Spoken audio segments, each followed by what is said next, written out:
Before we get started with this episode, I'm going to ask that you subscribe to our channel. In order for us to grow, we need subscribers and followers. So I'm going to give you a moment to hit that subscriber button and help us grow our channel. Thank you. All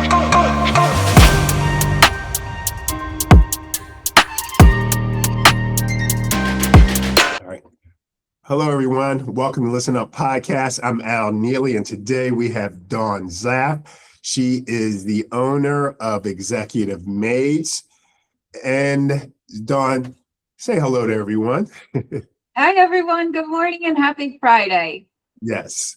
So what I was going to say was how long we've known each other. It's been a while. Yeah. So happy to have you on because I always feel a special kinship with someone who has a service business.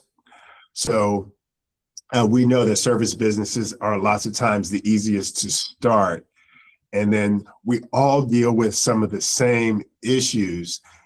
So I want you to talk about Executive Maids.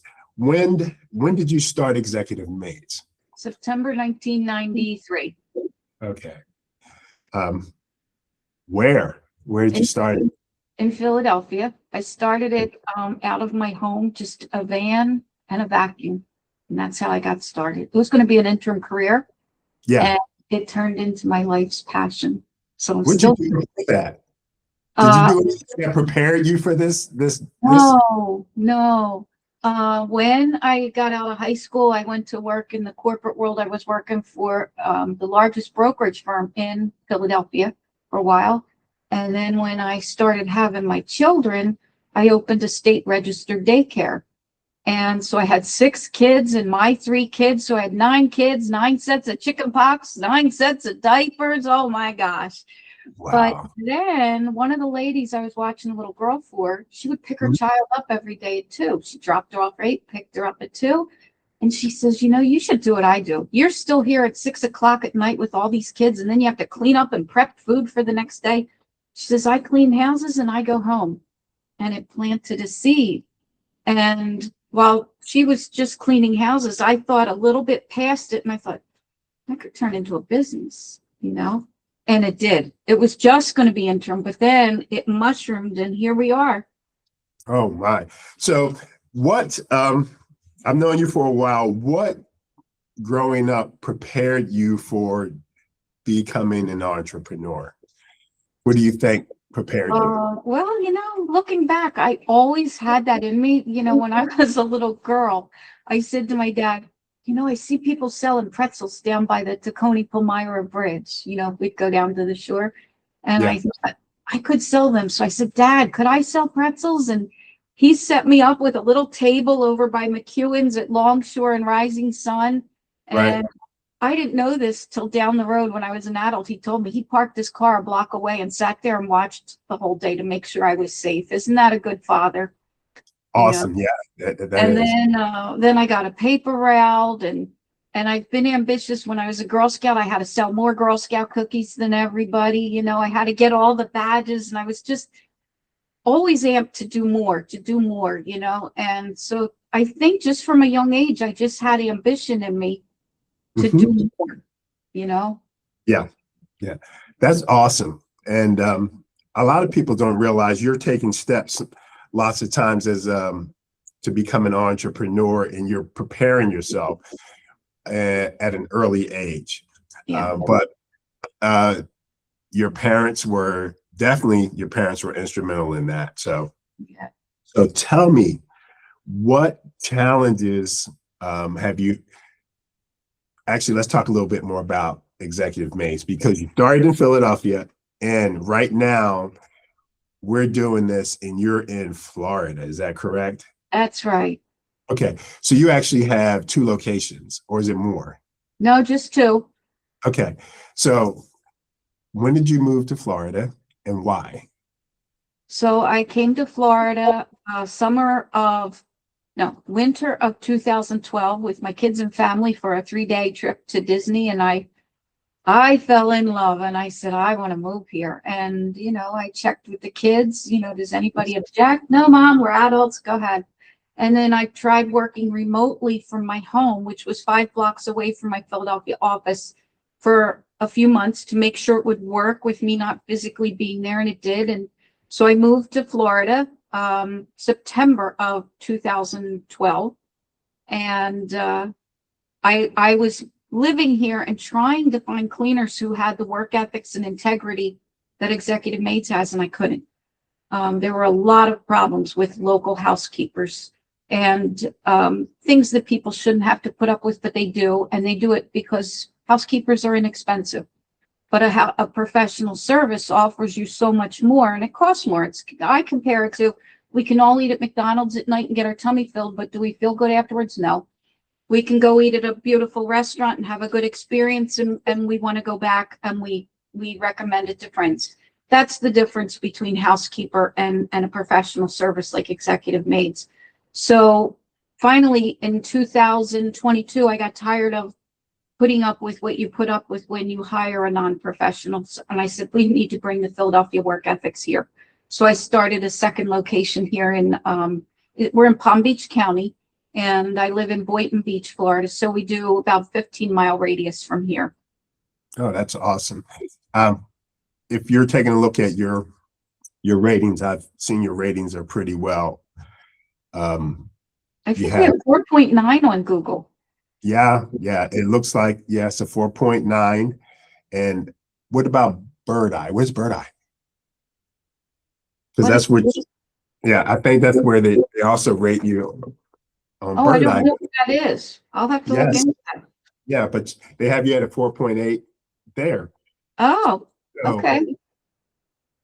how has it been being able to maintain that level of consistency? What challenges do you encounter on a regular basis that help, that may talk to us about what challenges that you have, because that's a pretty high rating. Mm-hmm. And you've consistently done that over the years. Yeah. What challenges would you say have been you've encountered when it comes to that? So to keep a high rating, you have to keep the quality and the standards going top notch. Mm-hmm. And with my cleaners, I hire a certain model, and I don't mean what she looks like or what he looks like. When I interview people, Mm-hmm. I've been looking for people who have an innate sense of care and concern. And our interview consists of a lot of psychological questions that will, when they answer, I'll know if somebody has care and concern in them, or if they just don't care. They just want a job. They just want a paycheck. We don't hire people because they say they can clean. We don't hire people if we're desperate for cleaners, because sometimes you really do need more cleaners and there's nobody. But I would rather hold out for those rare gems. And I can say without a doubt, everyone on my team is someone who cares. And I even changed our uniforms years ago. On the back, it's a big heart and it says cleaners who care. That's our superpower. And that's what makes us different. When I had a bigger company before COVID, we didn't have, we had chaos. It was a big company and we didn't hire the way we hire now. Not that we were bad, but we don't have the issues we had back then. When I train my cleaners now, I don't have to micromanage. They all do a great job. We do a Zoom assessment in the morning, a Zoom inspection in the afternoon with new cleanings. And I'll tell you what, our clients are so happy with the transformations that we do. And it's because my cleaners care. The minute somebody stops caring, the quality of your cleaning goes down. So hiring carefully is the key to getting the ratings for us. Yeah. You told me before that you hire like that because you had a business coach and they were instrumental in you learning how to interview, right? Right. That's right. Yeah. You talk about that a little bit? Sure. And my coach, her name is Liz Trotter. She is an amazing woman. She has taught me so much how to run my business, not just for interviews, every aspect of running a service-based business. And like with the interview, she taught us how to use this. We call it an interview master. It's a spreadsheet. You have your questions, you score the answers, and then you set a level. You don't want somebody with a score lower than 90% or whatever your choosing is. And even if you like somebody, if they score a 45, if you hire them, they're going to bring you problems, you know? So I really appreciate what she taught me. She teaches by running your business psychologically, looking at how to deal with your clients, your prospective clients, your cleaners, your applicants, your vendors, in a way to make it the best positive outcome, no matter what the situation is, you know? So that's how I do it. I don't react, I respond. You know, she has taught me a great deal. She teaches you how to run your business by the numbers instead of just by the seat of your pants, you know. She's an amazing coach. I highly recommend her. And if she's not the right coach for you and you find a coach, a good coach, your business will be better. Awesome. That's something that I probably need to look into. So you were talking about the pandemic. What changed for you during the pandemic? Oh, the pandemic changed everything, absolutely everything. First of all, when it started, we were cleaning for 150 homeowners every month, and we had 32 cleaners. And it might have been more homeowners, 32 cleaners. And when the pandemic started, even though the mayor said cleaning was essential, but no homeowners wanted us in their home and no cleaners wanted to clean. So we had to shut down. And then when we reopened, we only got back about a third of our clients. So I was starting over. I had no cleaners. I had to find new cleaners, but this coach taught me how to hire. So I hired better, but it's slower. We do not have 32 cleaners now. We only have about 8 cleaners now. And that's okay, but I don't have the chaos and the drama. I'd rather be small and have a peaceful day and happy customers, happy cleaners, than have a big company and chaos. Yeah, that makes a difference. Yeah, I'm certainly sure that's a benefit to you. As longer you're in business, those things are creates a quality of life for you. That's so right. You have another business. Mm-hmm. Okay. Is it an upscale baking? Would That's you say one way of putting it. Yeah, I would call it luxury, or the company's called Ganache Panache. And I create desserts for people that are very beautiful. For example, I make cupcakes that look like real flowers, the top of them, and I make bouquets and displays for parties, weddings. Mother's Day, I sold a lot of bouquets. People took cupcake bouquets to their mothers. 2 mothers even went and got vases because they thought they were real flowers. And so that's kind of fun. It's a lot of fun. After working all day at Executive Maids, when I get my orders at night or weekends, I create beautiful desserts for people. Well, you made it this far, so you know at its core, ListenUp is about connection. Most people want the same fundamental things: peace of mind, nourishment, shelter, safety, purpose, and the chance to be understood. Through conversations with people from different backgrounds, industries, and lived experiences, ListenUp creates space to listen, for learning and growth. We need you to help us grow our channel. We need you to like, follow, and subscribe. If you'll take this moment to click on the subscribe button and help us grow, I will appreciate it. Just click that button below.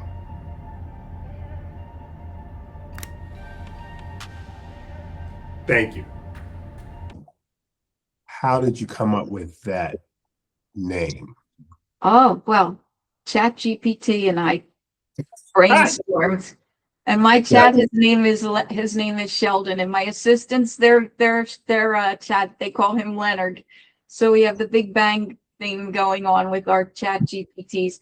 But, in talking with Sheldon about what I'm doing, we started brainstorming and going back and forth. And eventually we came up with ganache panache. Ganache is a beautiful, creamy frosting made with chocolate and heavy cream.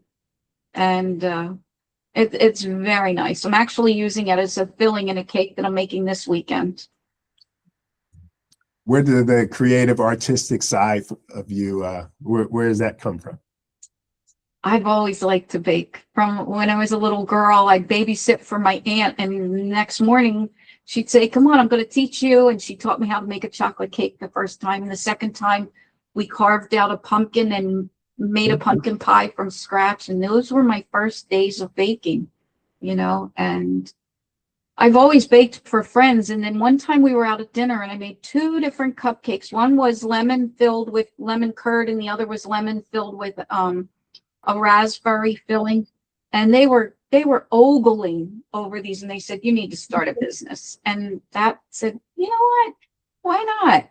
So I've been doing R&D for about 2 years, and now I've got the business going and it's getting off the ground, and it's a lot of fun. I love making people happy in both businesses. That's what I do. I get to make people happy. Yeah. What are your plans for Executive Maid in the next 5 years? Let's talk about that. And then it seems like the cupcake business, you just have a passion for. You may have a passion for Executive Maids, but you've been doing it for so long. It's when you have a passion for something, it's not like work. So that's where I feel like the cupcake business is for you. Well, I'll tell you what, neither job is work for me. Yes, I'm at my desk all day, but it doesn't feel like work because I've been doing it so long. It's smooth. Now, when people start businesses, it's really hard, and your brain is always going. And I remember my brain always going, and even at night, and even on weekends. And I just felt like my brain was always trying to figure out how to grow the business, how to run the business. But I don't do that anymore. When I'm done at night, I don't think about Executive Maids anymore because I know it's going and it's running well. What I see with the company, I've been scaling the business and delegating some of my roles out. And so soon I will just be running the company. I won't be doing any of like right now, I'm the salesperson, but I am in the finishing stages of training a salesperson who's doing really well. And she's doing it the way I sell, the way my coach taught me to sell. So she's doing really good. So when she takes that off my plate, I will simply be running the business. And I have a hiring manager. I don't get applicants until they're in the final stage. So she's taken that. I used to do all the tech because I'm a little geek, and I have somebody doing the tech for me now. So soon I'll just be running the business, and I forget what was the question. Oh, that's fine. You answered it. What are your plans in the next 5 years? But you just answered it. Good. But I want to go back to something. You said you are a tech geek and you have a Chat GPT advisor. So I think people don't utilize that, or you have various opinions about it. Talk about what you have discovered about Chat GPT technology and how it's helped you, because I never knew that about you. Yeah, I might not look like Sheldon Cooper in any way, but I am a geek. I'm not like this whatever science he studied, but I loved learning how technology works, and I implemented it into my business with automations. We used to use a program called Keep, which is an automations program, and it's challenging to learn.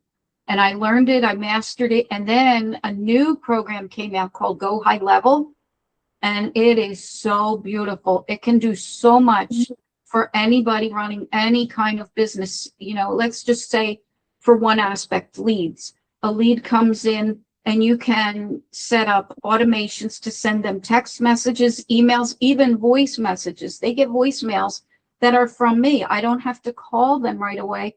because I have a sequence of calls that go out, recordings that I made of me speaking to leads on the phone.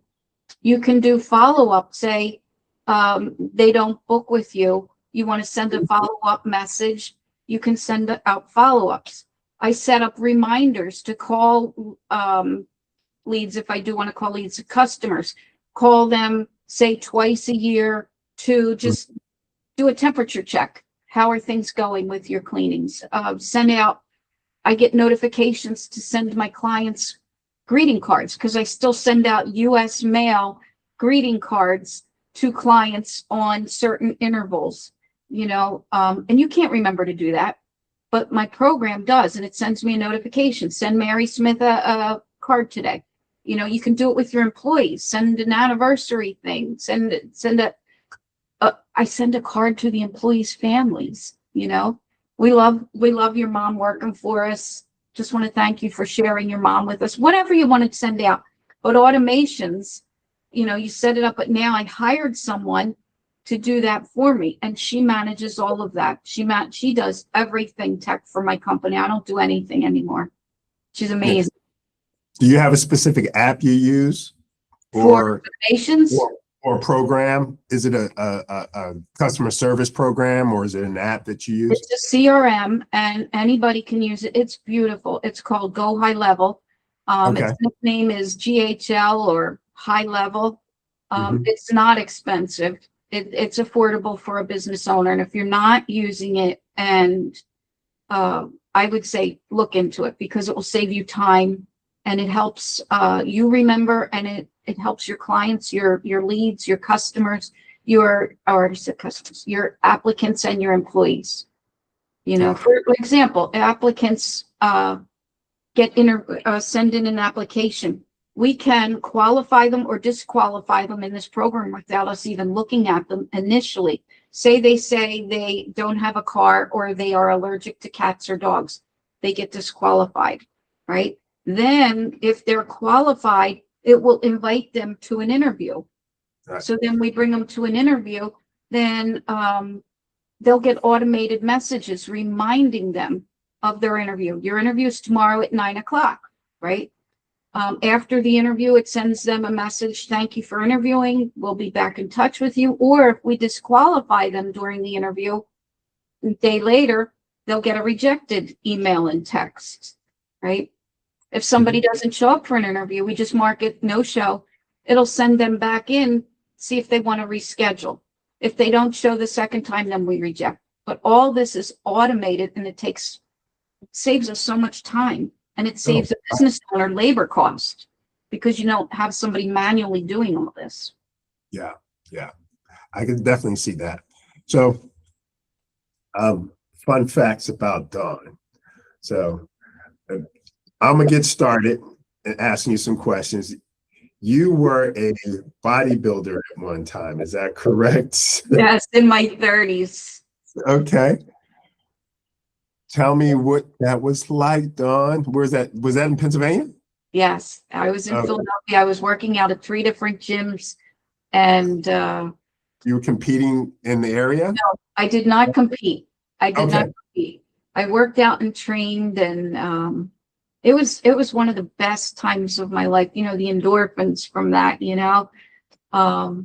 But I had gone through divorce, and I was, it was back in the day when Jane Fonda was on the TV, and we were doing Jane Fonda workouts, and I was sad, when my kids would go visit with their dad. And so somebody in work in my office said, you work out, why don't you start going to a gym? That might help you. And oh my gosh, I took off. Like I said, I like to go for everything. And like I said, I want to do more. So I wasn't happy with all the equipment at one gym. So I found a second gym with equipment that was not there. And so I worked out. And then my trainer said, I want you to start training people. And so that's how that happened.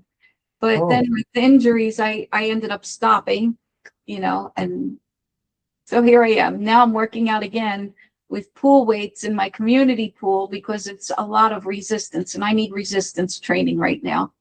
Okay. All right. So tell us, what is a perfect evening for you when you have nothing to do? It's just, I have Dawn time. What are you doing? Oh, Okay, well, I do enjoy going to the pool after work, Okay. and relaxing. I make some dinner. I take a hot bath every night. And I even had my electrician put an outlet in. I know you're not supposed to have outlets near water, but I have a little TV in there and I watch an hour of mindless TV in the bathtub and relax. And then I call it a day. Oh, that sounds very relaxing. It is. Okay. I appreciate you coming on and just sharing that with us. And where can people find you on social media, and where can we find your business? Okay. And if you can Well, just tell. both businesses, Ganache Panache and Executive Maids, are on social media, Facebook, LinkedIn, Instagram. Executive Maids is on TikTok. I don't have Ganache on TikTok yet. My tech assistant, Julie, keeps asking me to create the account and then she'll run with it. She does all my social media. So if you see social media, Executive Maids or Ganache, Julie is managing it for me. She knows exactly what I like and she just takes it. She's amazing. So yeah, we're on social media. We're at executivemaids.com, and our new website, ganachepanache.com, will be live shortly. The old site, I'm not even going to mention it because I want people to see the new site, but it'll be up within the next few days. Okay. Do you ship the cupcakes or? No, it's all No, local. any conservatives or anything. So it's all local in Palm Beach County. Okay. All right. Well, thank you for To coming come on. visit me to get some of my cupcakes, Al. I will. You I bring your will. wife and come stay at my house in my guest room and we'll have a great visit. Okay. Will do. All right. Thank you. You're welcome. Bye for now. Thank you for joining us on Listen Up. If you enjoyed today's episode, I'm going to ask you to click on the links below. Follow, subscribe, become part of the conversation. And remember, listen up.